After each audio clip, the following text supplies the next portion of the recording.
Hey guys, welcome back. I hope you are having an amazing day. Let's get right into the stories. The first one is an entitled People Story.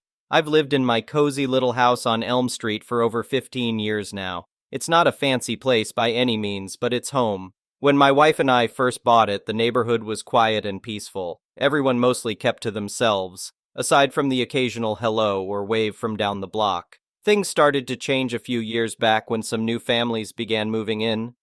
Don't get me wrong, I've got nothing against newcomers. Change is a part of life. But one family in particular has been nothing but trouble since day one. The new neighbor's name is Karen. Of course it is. From the moment she rolled up in her oversized SUV, I could tell we weren't going to get along. She's one of those types who thinks the world revolves around her. Now I'm a reasonable guy, so I tried to give her a chance.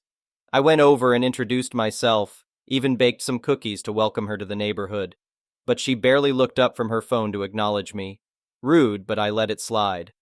Unfortunately, that was just the beginning.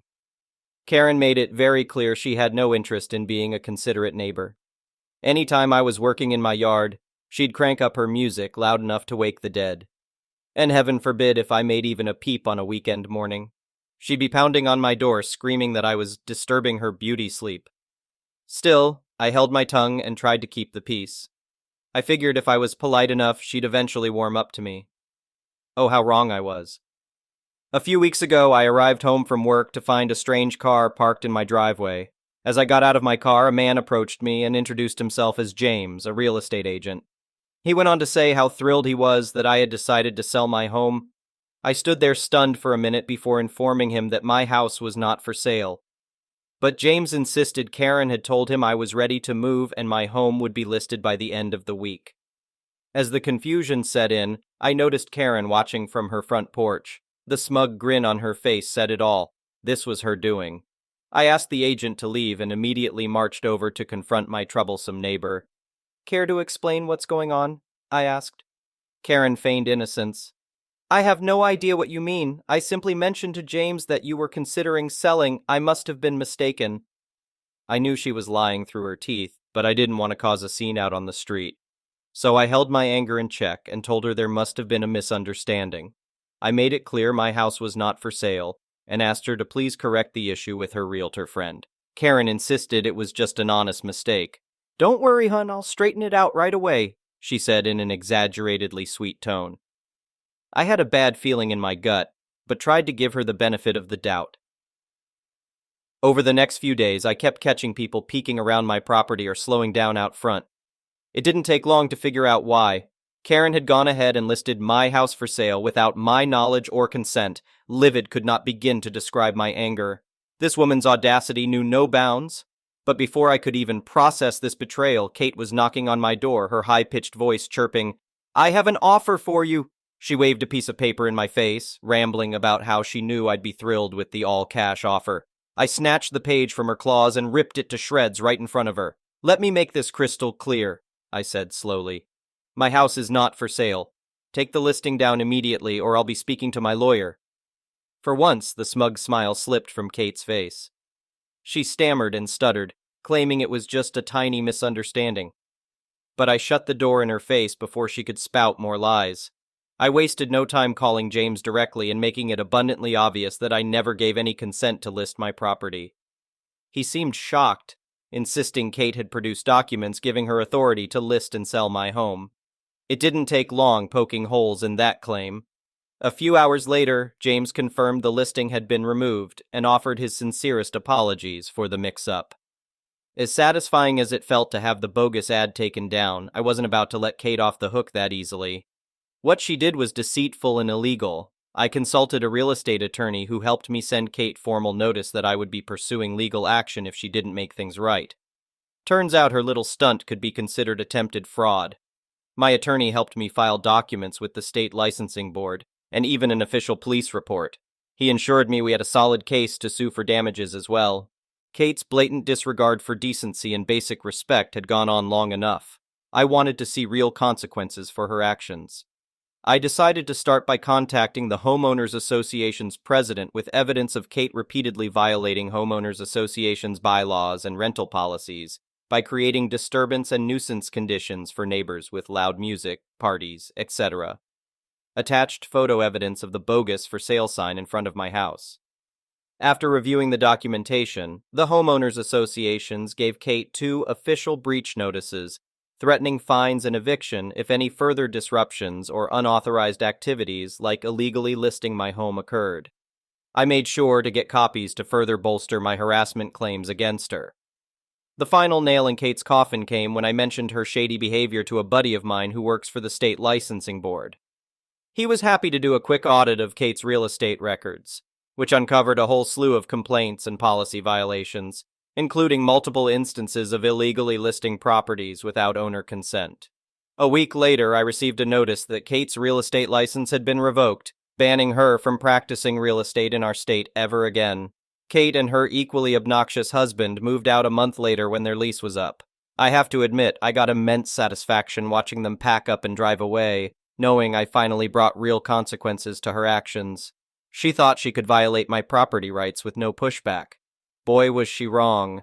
My attorney assured me we had solid grounds to pursue full damages for the havoc Kate caused. But in the end, I settled for a token payment of $1,500, which I happily donated to a local youth shelter. Seeing justice served was payment enough. The best part? My new neighbor is a lovely older woman who brings me homemade banana bread and always has a kind word when we cross paths. The neighborhood is back to being a peaceful place where decency and mutual respect triumph over entitlement, and my home remains rightfully mine, proving a title is more powerful than a petty bully's schemes. The next one is a pro-revenge story.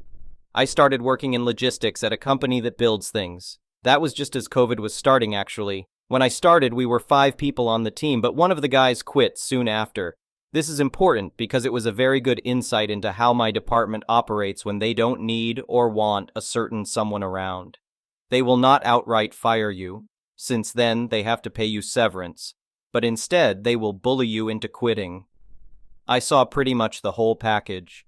Excluding them from meetings and important events, putting them down in public, lecturing them, never noticing good work done, but always making sure everyone knows about work that is poorly done. Drowning someone in work and then berating them when they inevitably can't keep up. It was outright childish at times. I didn't register it at the time, but it was a really valuable lesson for later. I was put in charge of managing our overseas suppliers, among other things. About half of our material came from overseas, most of that from China. While it seems like a big task for someone new, it wasn't done out of malice. Genuinely, everyone believed we were going to get a guy in China for the Chinese supplies, then I'd be left for the handful of others. It seemed fair, but we never got that guy for China, and I was left with all overseas suppliers. Another important thing is that just in this project, the company had decided to change the workflow for overseas suppliers. This is because, due to COVID, the price of shipping containers had exploded. To explain it as simply as possible, previously the suppliers were responsible for filling our containers and bringing them to the harbor. We were responsible for picking them up from the harbor and bringing them to us. However, due to demands and many other things, sometimes we just needed 2 or 3 pallets of parts, where a dozen or more could fit inside a container. So we were shipping a lot of air. The new workflow would have the suppliers bring the parts to an external warehouse, one in the US, one in China. Then we would load them into containers to get the containers as full as possible, and then bring them to the harbor and then into our plant. This way we needed to rent far fewer containers. This complicated things because it erased the direct contact from us to the suppliers. And there was no official method of how we were going to keep in contact with suppliers. Tell them how many parts we needed, how to package them, if there were any changes requested, etc. During that time, I was left mostly alone to deal with it, and I set up a system with Excel. It was mostly manual, rather simple, but it worked well. It worked so well that one of the suits even chatted with me about it for a bit, since he wanted to make it a standard in future projects. And also, this is very important, I was the only person who actually knew all our overseas suppliers and their contacts. Some of you might be able to tell where this story is going already, so during that entire time, nobody had actually bothered to ask me to explain to them how my system worked and where I kept track of all the supplier contacts. All of this data was hidden on like slide 800 of some Excel file I had saved in a folder titled Part Pictures, which was otherwise filled with pictures of parts. Now, moving forward, as COVID began dying down, the department, for whatever reason, decided they didn't need me anymore. I have theories, but nothing certain, so I will just leave it at that. I pretty much saw precisely the same thing go down as I had seen with that one guy, who had left shortly after I started. All the bullying. I thought to myself at first that if I pull through and keep doing a good job, and I believe I did a good job, they would eventually cool down, but they didn't. After 2 months of that, I said screw it, and decided to just sit out and endure until the Christmas bonus we get every year, and then hand in my notice. And also, I just delayed teaching anyone how my system worked until I was gone. And that is pretty much how it happened. Off topic, for my own future employment, I actually lucked out. One of the local suppliers I was managing had a really chill guy as a managing director. I gave him a call, explained I was about to be unemployed, asked if they needed staff. He then called me in for an interview. We talked about anime for an hour while his HR lady looked confused about what Attack on Titan was, and he told me I can come in the moment I am done with my, then, current job. Back on topic, a month into working at my new job, I got a call from my old job, the department manager. To his credit, he was always a reasonable guy. He told me in plain words that they have no idea where to even start with the Chinese suppliers. He then offered me my old job back with a very respectable pay increase. I explained that I already had a new job. 2 days later, I got another call where the same manager offered me many times my monthly salary just to come in for 1 week and instruct my old team in how my process functioned, introduce them to all the contacts, etc. I told him I refused because of the way I had been treated by them when I worked there. He said that he understood and wished me luck at my new job and hung up. The reason I am writing this story now, this week I randomly got in touch with some of the people in the transport department from my old job. They mentioned that in the now 10 months since I left, the logistics department racked up 8-figure losses due to wrong deliveries, over and under deliveries, outdated parts, some suppliers canceling their contracts, and new suppliers needing to be sourced, etc. And all the blame for that fell on my old team. My new job is fine. It's not the best job, but I get to travel a lot and get nice bonuses for it. My boss isn't around much since he married. I do sometimes regret not taking that offer for a week as an instructor. The next one is a petty revenge story. So, some backstory first. This all happened about 8 or 9 years ago.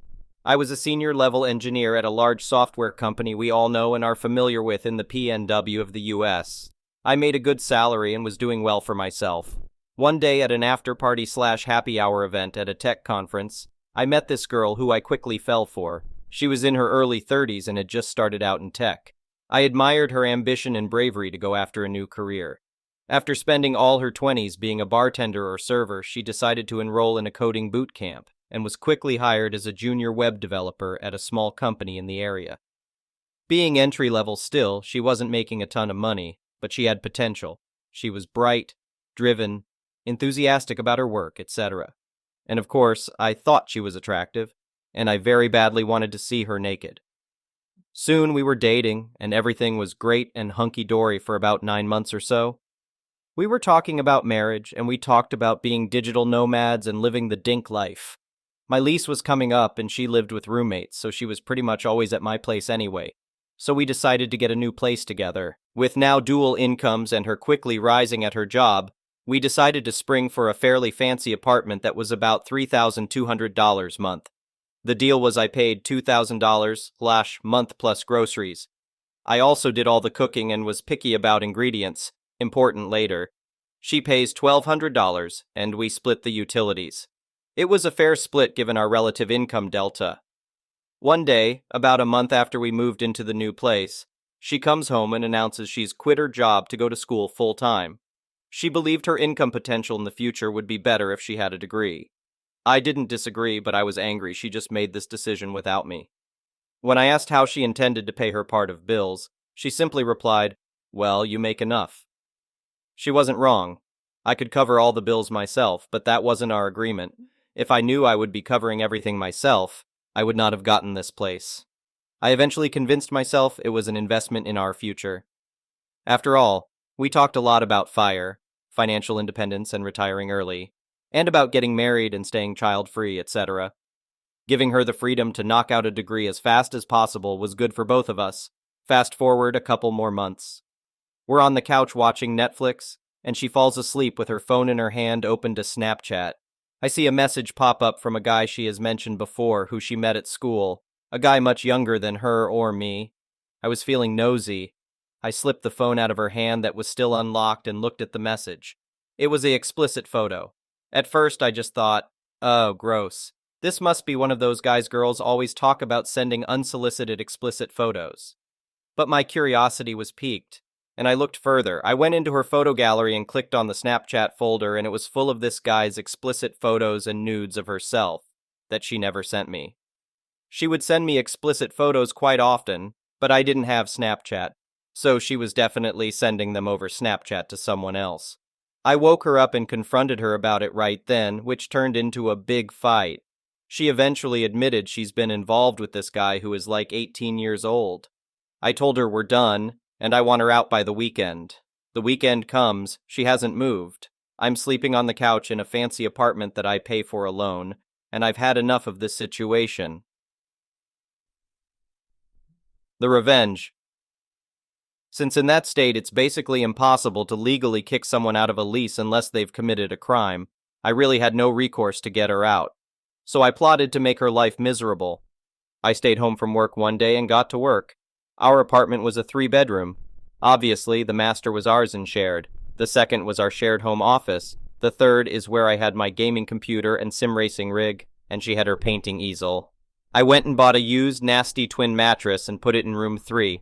I moved her stuff out of the shared office into room 3 and put my sim rig into the office. I then put locks on the master bedroom and room 2. I moved the fridge into my room and used the office closet as a pantry. I also moved my dog's bed into the master bedroom. We each had our own dogs, and they had become besties. Her dog followed mine everywhere and started sleeping in my room with me. Remember how I said I was picky about ingredients? Well, cooking is one of my favorite hobbies, and throwing all humility aside, I'm damn good at it too. My ex, all my exes and current girlfriend for that matter, loved my cooking. The only things I left in the kitchen for her to eat were things like instant noodles and rice. Every day for the next 2 weeks, I was going all out, cooking delicious meals, making the apartment smell great, and not sharing a crumb of it. I even shared some of it with the dogs, but not her, and I made sure she saw me do that. I also started inviting friends over pretty much every night. Poker night, movie night, BBQ, beer tasting, LAN party, you name it. I told them what happened, and they were on board to help me with my revenge. Normally, I'd never be able to get them all to come over so often. I even tried Tinder to get a girl to come over. That didn't work, but one of my friend's wives, who my ex hadn't met, heard the plan and volunteered to come over and pretend to be my date. Finally, she was also a Twitch streamer, and most of the software licenses she had were in my name because I got them at a discount from either my employer or a vendor, which means I had a record of all of them. I terminated all her software licenses. She was miserable on her gross mattress and could never get any peace and quiet to study. She couldn't stream. The plan was working. We also used to go to the gym all the time together. Now we were going at separate times. One day a guy who we see there all the time but never really talk to comes over to me and asks if me and XXX broke up. I told him yes. He then proceeded to tell me she spoke to him 2 days ago and was trying to make me jealous by bringing him home. He declined her offer and opted to tell me about it instead. Bros before hoes, man. Guess who was invited to poker night the next night? She left the next day, leaving an apology note and the keys on the kitchen counter. I and my dog miss her little pup, though. The next one is a malicious compliance story. A lot of lawyers are making the news with their bad decisions, which reminded me of a story I hope you enjoy. I had an appearance for a pre-trial hearing in a small-town court. This hearing went okay for my client. The other attorney, opposing counsel or OC, did not react strongly, positively or negatively, which made sense because the decision was basically a 60-40 split of what we were disputing. Neither of us was a big winner or loser. His demeanor changed drastically after the judge dismissed us. In the hallway, he stomped up to me while I was discussing next steps with my client and said we needed to talk. I said something along the lines of, as soon as I'm done with the client. OC huffed off and I finished my talk. To set the stage for this next part, I'm almost exactly average for height and weight. OC was probably about 4 inches taller, 60 pounds heavier, and 30 years my senior. Imagine a big belly, a drinker's nose, and some flop sweat if he saw the elevator was out of service. So I said goodbye to the client and walked over. Without any small talk, he gave me something close to, "You think you can just walk in here and act like that?" This was confusing because nothing really went great or terrible for me or him. So I said something like, "Act like what?" This really set him off, and I pinky swear I was not trying to antagonize him with that question. OC then says, verbatim, "You better hope I never see you outside this court, because I will kick the crap out of you." What he did not know was that I really enjoy fighting.